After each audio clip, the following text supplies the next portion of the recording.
I'm Rick Harp. This is your APTN News Brief for Wednesday, February 21st. We begin in Manitoba, site of a recent vigil in memory of 5 Indigenous family members killed in and around the town of Carman. And more than 100 gathered to grieve, leaving candles, flowers, and a mountain of stuffed animals in front of the victim's home. Toys left in honor of 6-year-old Bethany, 4-year-old Javen, and 2.5-month-old Isabella. Also dearly missed, their mother, 30-year-old Amanda Clearwater, and 17-year-old family friend Maya Grattan, who regarded Clearwater as her auntie. Charged with 5 counts of first-degree murder in their deaths, Clearwater's common-law partner, Ryan Manigizik. Charges yet to be tested in court. Still in that province, a 26-year-old woman has been charged with second-degree murder in the death of a 1-year-old boy on Wasagamack First Nation. RCMP say they discovered the boy's body Saturday morning while responding to a call. The incident sadly marks a trend of child death in Manitoba in recent weeks. As you heard off the top, a man was charged last week with 5 counts of first-degree murder in the deaths of his common-law partner, her young niece, and their 3 children.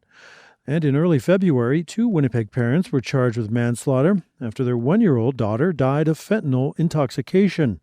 Days later, another Winnipeg woman was charged with manslaughter after a 2-month-old died of malnutrition. Sherry Gott is Manitoba's advocate for children and youth. Her office will review some of these deaths. Anytime a child dies in Manitoba, we do get a notice from the Chief Medical Examiner's office.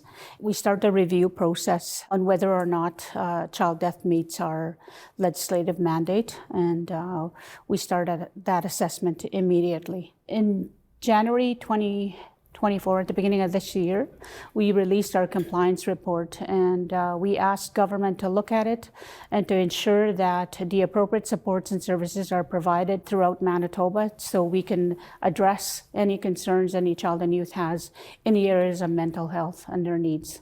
So I think that, inaction creates a system that is not responding appropriately to the tragedies that we recently were exposed to or heard about. Still in that province, the small fly-in First Nation God's Lake Narrows has once again been hit by fire, this time fatal. RCMP say they responded to a call around 3 a.m. early Sunday morning, and although a 34-year-old female resident had been pulled from the home by community members, she later died at the local nursing station. As noted, it's just the latest fire at God's Lake. Last October, a former band office went up in flames, a church this September before that. Manitoba's Office of the Fire Commissioner is looking into the cause of the most recent blaze. And finally, British Columbia continues to suffer high rates of death due to toxic drugs. And at over 2,500 dead, the BC Coroner Service says 2023 was the worst year yet. Tina House now on how one grieving mother fights for change for a son she lost to the epidemic.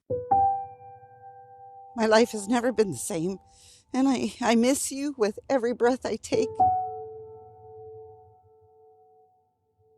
On June the 22nd, 2019, 29-year-old Glenn Rebick went out to meet some friends in downtown Vancouver and never returned home. What was supposed to be a fun night turned tragic when Glenn bought what he thought was cocaine, but in fact, it was laced with a lethal batch of fentanyl. He died using a loan. Meredith Dan is his mother. Today she came to the beach to honor her late son and to remember who he was. I hope you're peaceful, baby. Shredding in the clouds with your best friend, Mikey. Rebick was a well-known skateboarder in the Vancouver scene and was well on his way of making a career out of it before he passed away.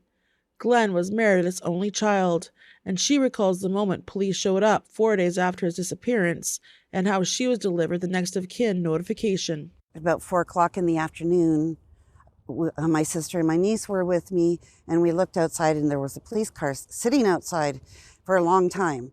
And I didn't know if it was for me or if it wasn't. And then sure enough, I got a knock on the door. And when I opened the door, Sergeant Buckman, Frederick Buckman, came into my home. She went straight into the living room. She put her hands on her hips. And without anything thing to say, Miss Dan, you should sit down. Miss Dan, we have some bad news. She walked in and said, well, first of all, Glenn is dead. And at that moment, I went down on my knees, and my knees caught me. And then I yelled at her right then and there and told her she needed to work on her delivery. Dan filed a complaint with the BC Police Complaints Commission about the officer's conduct. It only took her 14 minutes from the time she left her car to come in and give me the news and go back to her car. And in her report, she stated that my apartment was really small and she felt uncomfortable in the moment. Not that I was uncomfortable receiving the most devastating news that my only child had passed away. The VPD didn't find anything in wrongdoing on her behalf. They said that it was professional, and I decided to appeal that decision. It ended up going all the way to the Supreme Court of Canada, and after 4.5 years this past January, Dan won a legal victory, and the judge stated the officer had used abuse of authority in doing her job and lacked compassion. He also ordered the police officer to take retraining with a focus on humanity and humility training with Indigenous people. However, the judgment only affects this one complaint and will not affect any changes to the Vancouver Police Department's policies. I was relentless. I wouldn't back down. It was the last fight I had for my kid, for my baby. We both deserved so much more respect in that moment.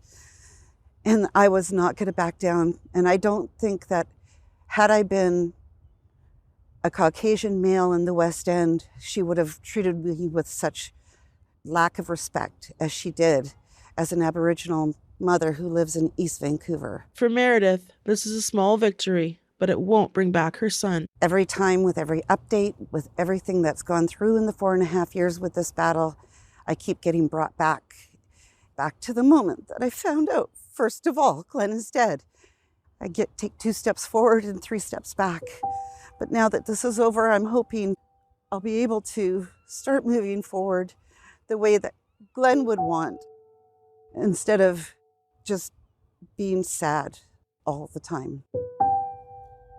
This countdown clock has been running on her phone since Glenn died. It's a constant reminder of that terrible day her life was torn apart. This opioid crisis, the severity of that fentanyl that it has and how strong it is and how it's killing so many people really needs to be addressed and understood that it could happen to anyone.